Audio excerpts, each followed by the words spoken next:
So, Sudi, what can you tell me about this guy, Nolan Whitesell? Well, let's see. He is grace under pressure on the water. He's fun to watch. He's fun to play with in all kinds of ways, and very generous with helping people learn to boat. He really genuinely loves the sport. Is he any good at it? Well, he does all kinds of things that the rest of us can't seem to do. I don't know. The general thing is, if you watch Nolan's line, that doesn't mean anything for whether you can do it or not.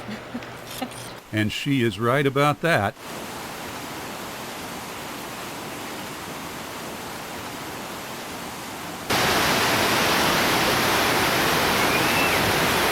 Oh, you hit her.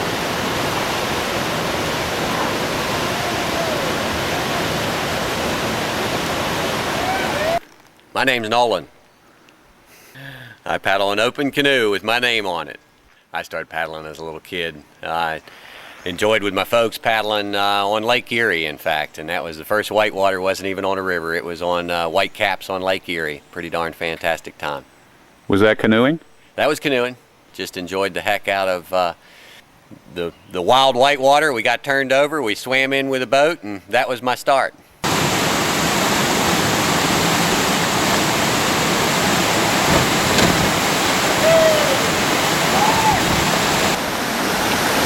You're awfully far right, Nolan. That's not how I do it.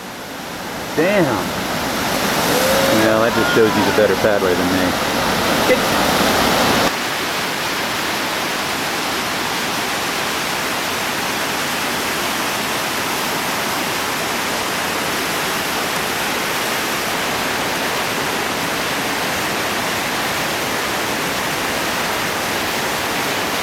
Nolan does the hand switch too.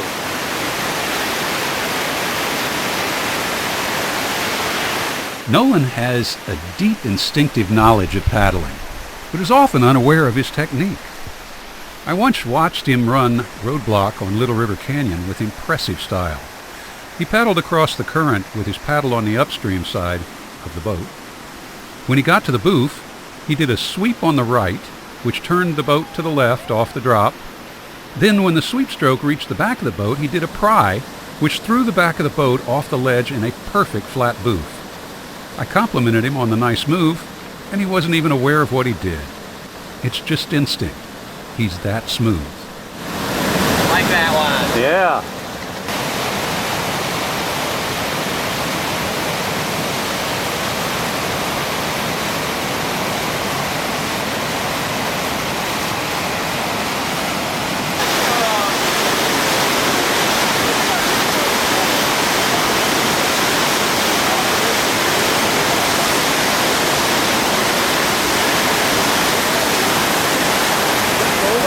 What are you doing over here?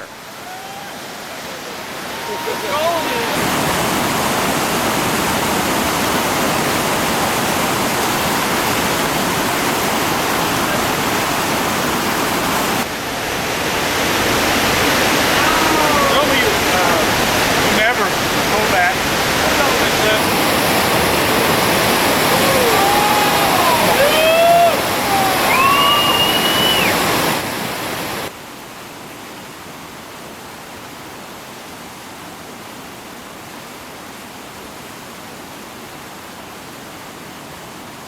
What's your favorite river? If it's a river in the east, without a doubt, it would be Section 3 of the Chattooga at high water. That's a heck of a fun run, lots of challenge and just lots of fun. Nolan, where are we? Somewhere that looks fairly large. Yes, indeed. All right, Nolan, where are we? We are at Earl's Ford, ready for big water, big fun day, ready to go. What's Put the that level? away. What's the level? I don't know. Was 8.3 last we heard. I would guess that we're not far below that. Bet you can't guess where this is, boys and girls.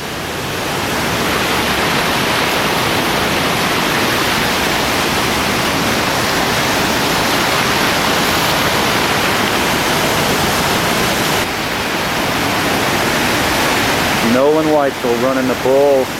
Man, he cleaned it. I never Nolan does like big water.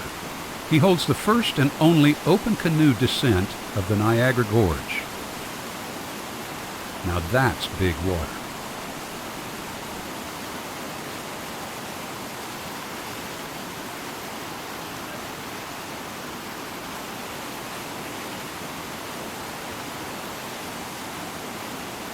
Three-quarters of a mile downstream is what we came for.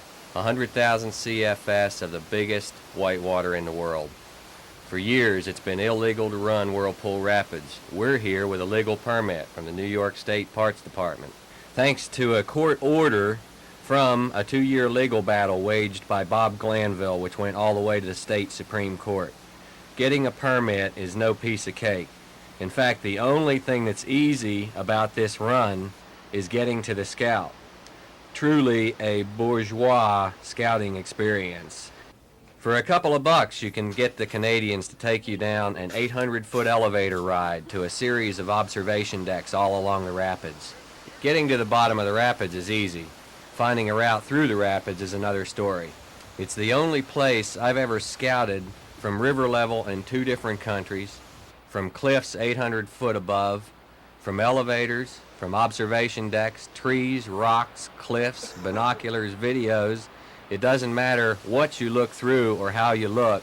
The only thing that's consistent is the overwhelming hope that there must be a better route on the other side of the river. The top part of the rapid is about a mile long.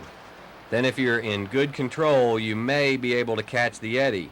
It's a quarter of a mile long, the only eddy you'll ever find on a world atlas. And believe it or not, that quarter mile is hard to catch. Miss it, and you turn to run into 1.5 miles of the biggest rapids in the world. 100,000 CFS compacting into this narrow a gorge form characteristics as unique as snowflakes. Waves constantly build and explode, but never in the same place, never the same way twice. What looks like a good route one moment turns into a crashing curler of disaster the next. But the real danger, believe it or not, is the carry-in. The permit specifies that you must enter the gorge via the Anghiera Trail. They call it a trail. What I call it is climbing over cliffs and talus slopes with a canoe over 2 miles of the way back up to the put-in. We survived the carry-in, and I'll let you guys take a look for yourselves at how well it was all worth the work it took to get here.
It changes. When you have big water, you've got more rambunctious water to deal with, but you usually widen up the capability of where you go. As the water drops down, then your technical aspects come in. You've got to miss the rocks, and so you must be much more detailed in exactly where you're going.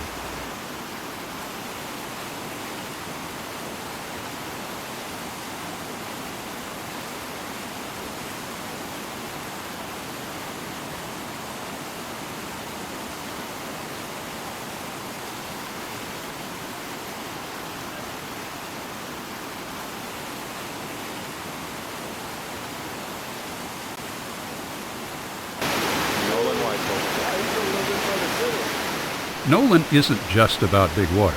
He likes creeking too, like Overflow, Little River Canyon, and the Watauga.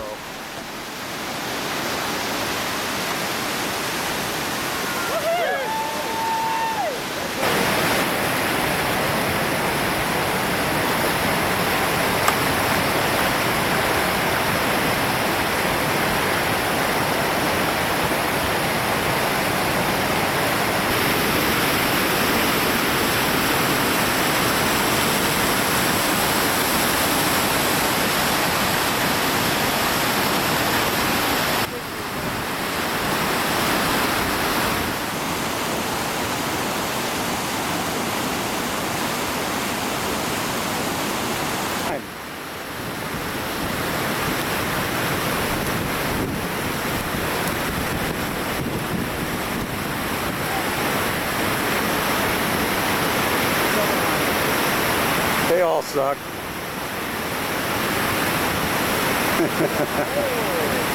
See?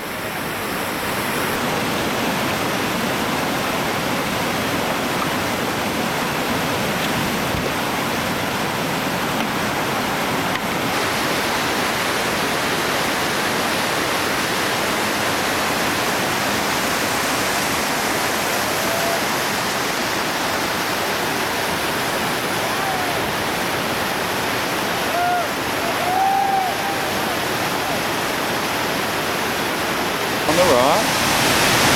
Uh-oh. Uh-oh.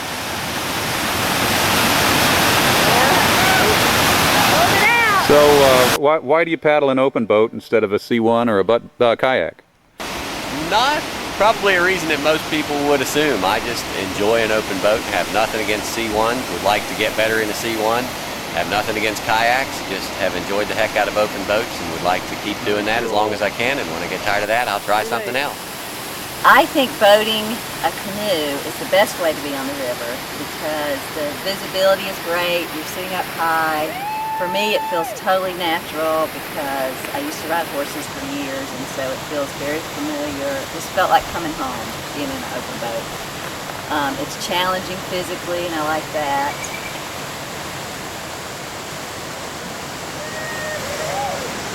Hey, Sudi, what was that?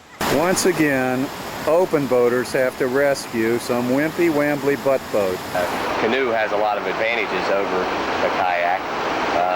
You've got the advantage of being able to get in and out of the boat easier. You've got flexibility of position so that you can be more comfortable. You can, I think the biggest advantage is that I'm about 10 inches higher from my point of view on the water level, and that gives me the capability of a lot better point of view, even though it's just 10 inches difference. It gives you a lot better view downriver. Also have the ability to stand up and scout the rapid from the boat, that I can just drop down into the boat and be locked into position to run the rapid. I like open boaters because they're so manly. And my husband Nolan, he is a really big guy in the sport. Get it, Nolan! Now you got it, what are you gonna do? Want this? No paddling video is complete without a carnage section. This was quite a long episode on Tallulah that day. What the hell is that, a macrame project?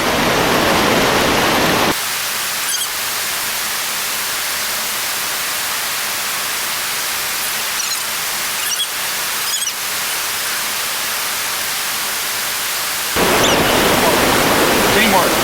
That's what it's all about.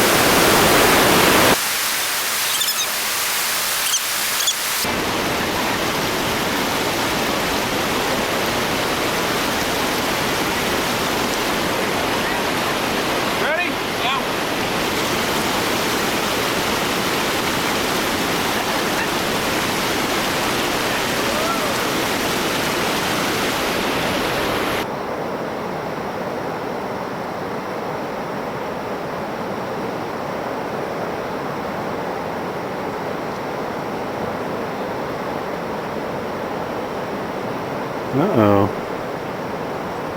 That's not looking good. No way.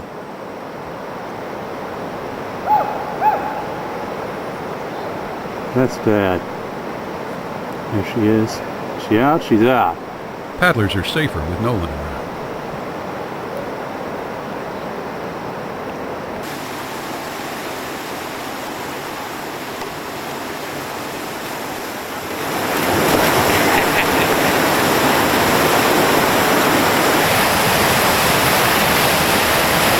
Good line. Oh, bad line.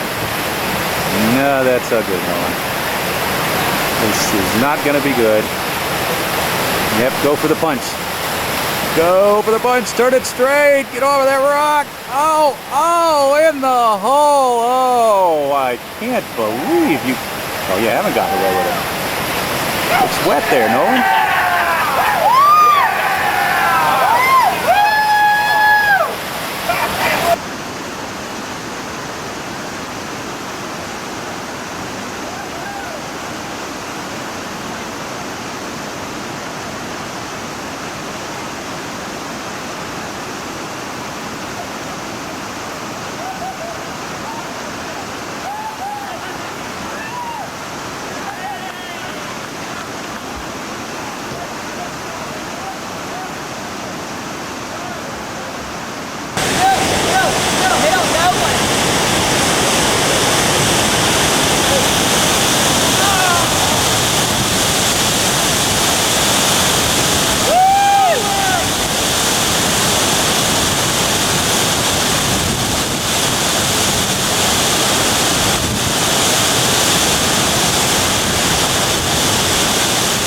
Some paddlers get all pouty when they miss a move or wipe out, especially if it's on camera. Nolan just laughs and takes it in stride. Oh, yeah. Oh, that was not pretty. I don't see him. No, I don't think he is. Where is he? We're all just between swims. My God, I've seen it twice in my lifetime. I can't believe it.